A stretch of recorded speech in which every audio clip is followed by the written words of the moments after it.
Hello everyone, and thank you for joining me this evening to discuss private schools and public schools in Ontario.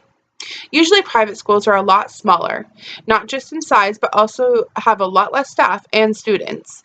The ratio of teacher to students is normally much higher in private schools than public schools, meaning class sizes are usually smaller in private schools. However, this is not always the case, and it's not a guarantee.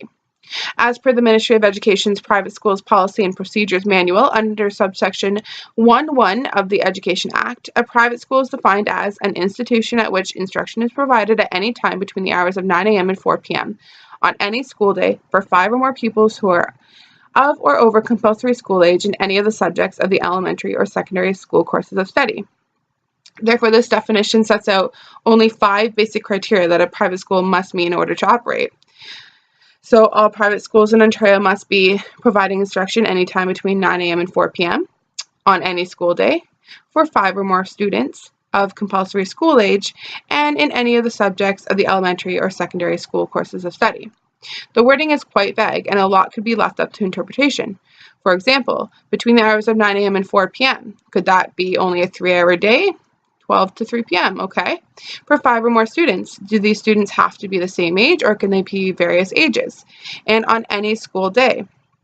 So could it only be 1 or 2 days a week or does it have to be every day? According to a report titled Private Schools, Who Chooses Them and Why, written by Allison and Van Pelt, despite all the differences among private schools, they all, without exception, exist primarily to provide a superior education to students, but the definition of how it is achieved varies as much as the schools do themselves.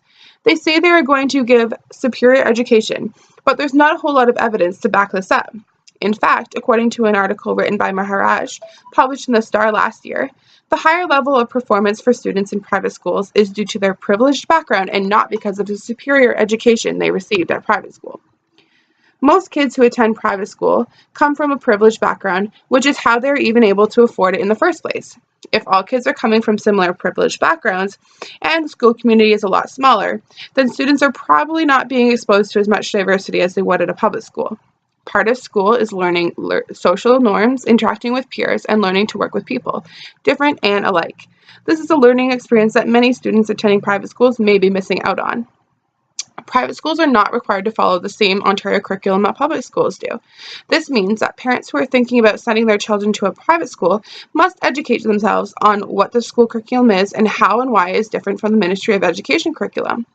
Is the different curriculum going to benefit the student or hinder their learning? The curriculum can be different for every single private school, so a lot of research is necessary for parents to ensure that the private school they choose is actually a good one. Not only is the curriculum different, but their rules and regulations are very different than those of public schools. In public schools, all teachers must have completed the Bachelor of Education program and be certified by the Ontario College of Teachers. They must also get regular criminal record checks. To teach in a private school, you do not have to complete the Bachelor of Education program, and you do not have to be certified by the Ontario College of Teachers. You're also not required to get a criminal record check. It's up to the administration of each private school to create their own policies and procedures, curriculum, insurance coverage, hiring practices, and so on. Basically, a private school has the power to do anything they want as long as they abide by the 5 criteria discussed earlier.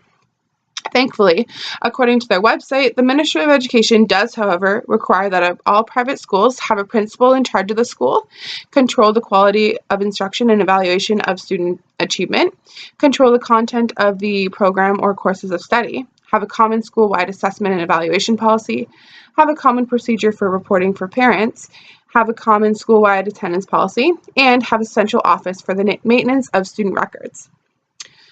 When it comes to funding, many people believe that private schools have access to a lot more funding than public schools do.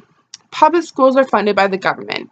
As most of us know, public schools often have funding issues, which means they don't always have the necessary resources and supplies they need. Private schools, however, do not receive any funds from the government, and even some of them struggle to stay afloat and provide the necessary supplies for their students. Instead of funds from the government, they rely on tuition, fees, and fundraising to help them pay for the necessary costs of running the school. According to Allison and Van Pelt, private schools can cost anywhere from nothing to nearly $20,000 per year. Boarding fees are even an additional cost for residential students, and that can go from $500 to $25,000. This does not even include additional costs that the school may ask for throughout the year. As I have explained, there are a lot of differences between public schools and private schools in Ontario. As a teacher, I will use the resources available at my school to help the students become lifelong critical thinkers and learners in any setting. Thank you for coming.